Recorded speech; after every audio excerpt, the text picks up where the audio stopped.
પ્રકરણ 14ના 4 માર્કના 3 માર્કના અને 2 માર્કના પૂછાતા દાખલાઓનો આ વિડીયો છે.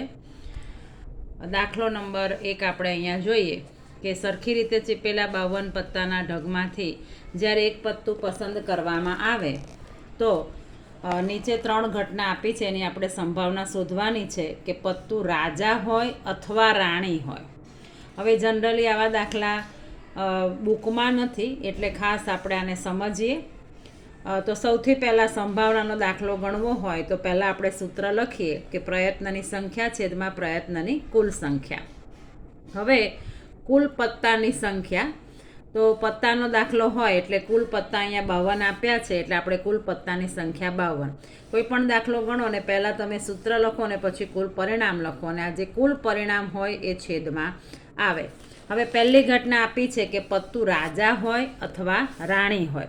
તો આપણે બધા જાણીએ છીએ કે જે 52 પત્તા હોય એમાં 4 રાજા હોય અને 4 રાણી હોય એટલે 4 ને 4 8 પરિણામ આપણને મળે.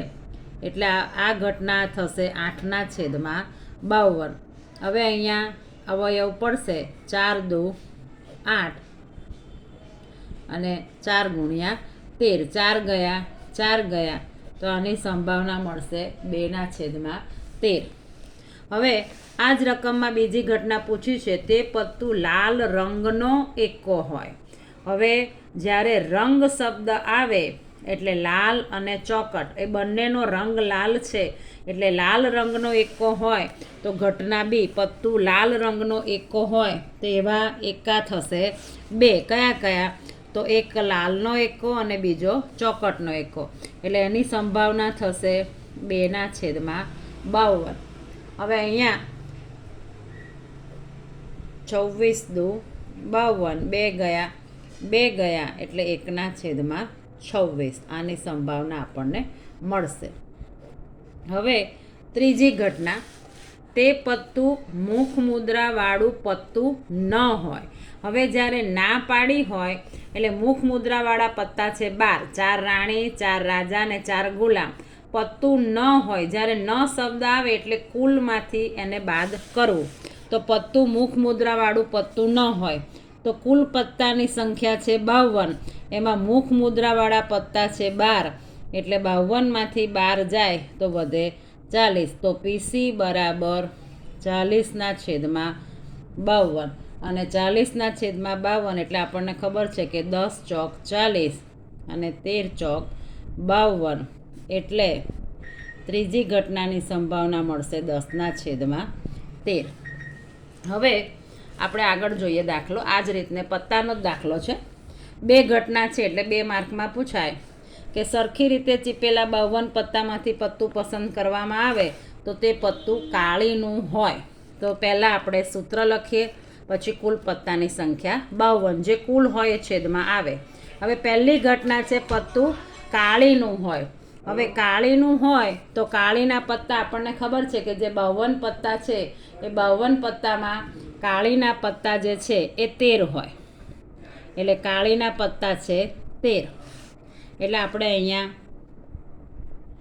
પીએ બરાબર 13ના છેદમાં 52 અને 13ના છેદમાં 52 છે એટલે આપણે અહીંયા 13 ચોક 52 13 ગયા એટલે 1ના છેદમાં 4 આપણને આ ઘટનાની સંભાવના મળે. હવે પત્તું લાલની રાણી હોય. હવે આપણને ખબર છે કે લાલની રાણી જે છે એ લાલની રાણી તો એક જ હોય એટલે અહીંયા આપણને જે પીબી જે ઘટના મળે છે તો કે લાલની રાણી હોય તેનું પરિણામ 1. તો પીબી બરાબર 1ના છેદમાં 52. તો આ રીતે આપણને 2 પરિણામ મળશે. હવે આપણે દાખલો જોઈએ 3 માર્કનો, જેમાં 3 ઘટના છે. એક પેટીમાં 5 લાલ 8 લીલા અને 7 સફેદ એમ એક સમાન દડા છે. તો સૌથી પહેલાં આવો દાખલો હોય એટલે કોઈ પણ દાખલામાં પહેલાં આપણે સૂત્ર લખીએ અને કુલ દડાની સંખ્યા. તો કુલ દડા કેટલા છે તો કે 5 લાલ વત્તા 8 લીલા વત્તા 7 સફેદ. તો 8 ને 5 13 એટલે કુલ દડા થયા 20. એટલે આપણને ખ્યાલ આવે કે જે કુલ હોય એ છેદમાં આવે એટલે આ બધી ઘટનાની સંભાવનામાં છેદમાં 20 આવશે. હવે રકમ આગળ વાંચીએ. તે દડો સફેદ હોય અથવા લીલો હોય. હવે સફેદ અને લીલો બંને કીધા, અથવા એટલે બંને લેવાના. તો આ આપણે જાણીએ છીએ આ રકમની અંદર કે દડો સફેદ હોય તો સફેદ દડા કેટલા છે તો કે 7, અને લાલ દડા કેટલા છે, સફેદ હોય અને બીજું છે લીલો હોય તો લીલા દડા કેટલા છે 8. તો અહીંયા 7 વત્તા 8 એટલે થશે 15. તો કે દડો સફેદ હોય તો સફેદ દડા 7 છે, દડો લીલો હોય તો લીલા દડા છે 8, એટલે કુલ દડા થયા 15. એટલે આપણે ઘટના શું થશે તો કે PA બરાબર 15/20, અને 15 એટલે 5 તારી 15, અને અહીંયા 5 ચોક 20, 5 ગયા એટલે 3/4. આ આપણને આ ઘટનાની સંભાવના મળશે. હવે દડો લીલો પણ ન હોય અને લાલ પણ ન હોય. હવે જ્યારે ના પાડી હોય ત્યારે આપણે હમણાં જ શીખ્યા કે કુલ દડા છે 20, કુલમાંથી જેની ના પાડી હોય એને બાદ કરવાની. લીલો ન હોય તો લીલા દડા કેટલા છે 8, એટલે આપણે લીલાને બાદ કરીએ. લાલ પણ ન હોય તો લાલ કેટલા છે તો કે 5. તો 8 અને 5 બંને બાદ થાય એટલે 20માંથી 13 બાદ થાય તો વધે 7. તો આની સંભાવના શું થશે તો કે 7/20. છેદમાં તો 20 જ આવશે, જે કુલ હોય એ છેદમાં આવે. હવે દડો સફેદ ન હોય. હવે આપણે હમણાં શીખ્યા જે ના પાડી હોય એ કુલમાંથી બાદ કરવાનું. કુલ દડા છે 20, એમાં સફેદ દડાની સંખ્યા કેટલી છે, સફેદ દડા છે 7.